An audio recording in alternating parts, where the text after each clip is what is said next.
अस्सलाम वालेकुम। आपके रिश्ते पर अल्लाह के सिग्नेचर हो चुके हैं 4 निशानियाँ। एक बेहद गहरा और रूह तक उतर जाने वाला बयान उन लोगों के लिए जो सब्र, तकदीर, दुआ और अल्लाह के फैसले पर यकीन रखते हैं। ज़िंदगी में कुछ रिश्ते आम होते हैं जो आते हैं चले जाते हैं, लेकिन कुछ रिश्ते ऐसे होते हैं जो दिल में सवाल बनकर उतरते हैं, आंखों में आंसू बनकर रहते हैं और सजदों में दुआ बनकर बहते हैं। ऐसे रिश्ते अक्ल से नहीं तकदीर से चलते हैं। जब कोई रिश्ता आपकी नींद छीन ले, आपकी हंसी बदल दे, आपकी नमाज गहरी कर दें, आपकी दुआओं को लंबा कर दें, तब समझ लीजिए कि अब ये रिश्ता सिर्फ 2 लोगों के बीच नहीं रहा, बल्कि अल्लाह और बंदे के बीच का मामला बन चुका है। जब अल्लाह किसी रिश्ते पर सिग्नेचर करता है तो वह रिश्ता आपको तोड़कर भी बनाता है, रुलाकर भी निखारता है और रोककर भी आगे बढ़ाता है। अगर आपके दिल में ये सवाल बार बार आता है कि क्या वाकई मेरे रिश्ते पर अल्लाह की मोहर लग चुकी है, तो नाज़रीन, पहली निशानी ये है कि रिश्ता आसान नहीं होता, लेकिन दिल उससे अलग होने को तैयार नहीं होता। अल्लाह जब किसी रिश्ते को चुनता है तो उसे फूलों की सेज नहीं बनाता, बल्कि इम्तिहान बना देता है, क्योंकि आसान चीज़ों से किरदार नहीं बनता, किरदार मुश्किलों से बनता है। आपने महसूस किया होगा कि रिश्ते में रुकावटें हैं, हालात साथ नहीं देते, लोग मना करते हैं, रास्ते बंद लगते हैं, कभी दूरी आती है, कभी खामोशी, कभी गलतफहमी, कभी आंसू, लेकिन इसके बावजूद दिल कहता है कि मैं इसे छोड़ नहीं पा रहा। ये दिल की ज़िद नहीं, बल्कि अल्लाह की पकड़ होती है। कुरान बताता है कि दिल अल्लाह के हाथ में है। अगर अल्लाह चाहे तो सालों की मोहब्बत एक पल में ख़त्म हो जाए, अगर चाहे तो 1000 वजहों के बावजूद दिल जुड़ा रहे। यह निशानी ये नहीं कहती कि रिश्ता ज़रूर पूरा होगा, बल्कि ये बताती है कि ये रिश्ता आपकी रूह की तरबियत के लिए चुना गया है। शायद अल्लाह आपको सब्र सिखा रहा हो, शायद आपको अपने नफ्स से लड़ना सिखा रहा हो, शायद हलाल और हराम का फ़र्क समझा रहा हो, या शायद दुआ की असली कीमत सिखा रहा हो।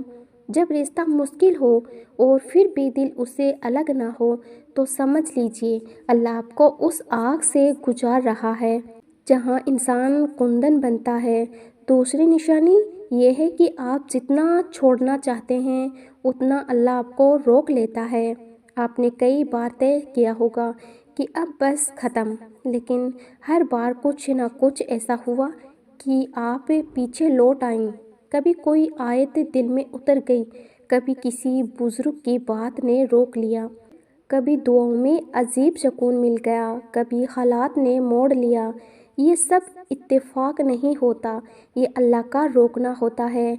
जब अल्लाह किसी चीज़ को आपके लिए लिख देता है तो पूरी दुनिया मिलकर भी आपको उससे अलग नहीं कर सकती। और जब अल्लाह किसी चीज़ को आपसे दूर करना चाहता है तो दिल को ही ठंडा कर देता है। अगर दिल अब भी बेचैन है, अगर रिश्ता अब भी जहन में ज़िंदा है, तो समझ लीजिए कलम अभी रुकी हुई है, फैसला नहीं आया। ये देरी इसीलिए भी हो सकती है क्योंकि अल्लाह देखना चाहता है कि आप सब्र करते हैं या शिकायत, आप दुआ में अदब रखते हैं या जल्दबाजी, आप हराम से बचते हैं या बहक जाते हैं। तीसरी निशानी यह है कि ये रिश्ता आपको बेहतर इंसान बना रहा है। अगर कोई रिश्ता आपको गुनाह के करीब ले जाए तो वह शैतान की तरफ से होता है, लेकिन अगर कोई रिश्ता आपको अल्लाह के करीब ले जाए तो वह रहमत की तरफ से होता है। ज़रा सोचिए, क्या आप पहले से ज़्यादा नमाज की कदर करने लगे हैं? क्या आपकी दुआओं में सच्चाई आ गई है? क्या आपका लहजा नरम हुआ है? क्या आपका घमंड टूटा है? क्या आप दूसरों का दर्द ज़्यादा समझने लगे हैं? अगर हाँ, तो ये रिश्ता आपकी इस्लाह के लिए है। अल्लाह अपने पसंदीदा बंदों को आसान रास्ते नहीं देता, बल्कि ऐसा रास्ता देता है जहाँ वे टूटते हैं, लेकिन उसी टूटन में निखरते हैं। ये रिश्ता सिखाता है कि मोहब्बत सिर्फ पाना नहीं, बल्कि खुद को सुधारना भी है। ये रिश्ता सिखाता है कि इंतज़ार भी इबादत है, और ये रिश्ता सिखाता है یہ سب کچھ آپ کے کنٹرول میں نہیں، اور یہی توحید ہے۔ چوتھی اور سب سے گہری نشانی یہ ہے کہ دعا میں دیری ہے، لیکن یقین کم نہیں ہوا۔ آپ دعا کرتے ہیں، روتے ہیں، سجدوں میں گڑ گڑاتے ہیں، لیکن جواب نہیں آتا۔ پھر بھی آپ اللہ سے ناراض نہیں ہوتے، نماز نہیں چھوڑتے، گناہ کی طرف نہیں بھاگتے، بلکہ آپ کا یقین اور گہرا ہو جاتا ہے۔ یہی وہ مقام ہے جہاں اللہ بندے کو دیکھتا ہے۔ اللہ دعا کو 3 طرح سے قبول کرتا ہے، یا وہیں دے دیتا ہے، یا اس سے بڑا نقصان ٹال دیتا ہے، یا آخرت کے لیے جمع کر دیتا ہے۔ اگر آپ کو دیری مل رہی ہے تو یہ انکار نہیں بلکہ تیاری ہے۔ کبھی کبھی اللہ کا رشتہ نہیں بدلتا بلکہ انسان کو بدلتا ہے۔ ایک سچائی یہ بھی ہے کہ جن رشتوں پر اللہ کے سگنیچر ہوتے ہیں ان میں لوگ آپ کو غلط سمجھتے ہیں۔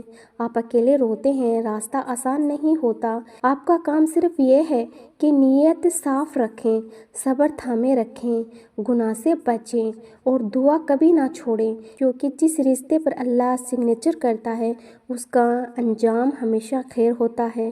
اور آخر میں یہ دعا کہ اے اللہ، اگر یہ رشتہ میرے لیے دین اور دنیا دونوں میں بہتر ہیں تو اسے حلال، آسان اور مکمل کر دیں، اور اگر یہ میرے حق میں نہیں ہے تو میرے دل کو اس سے آزاد کر دیں اور اس سے بہتر عطا فرما۔ آمین۔ تو میرے پیارے ناظرین، اگر آپ کو یہ ویڈیو پسند آئی ہے تو ویڈیو کو دل سے ایک لائک ضرور کریں، اور اس ویڈیو کو اپنے دوستوں میں شیئر کریں۔ عریشہ خان چینل کو سبسکرائب کرنا تو بالکل نہ بھولیں۔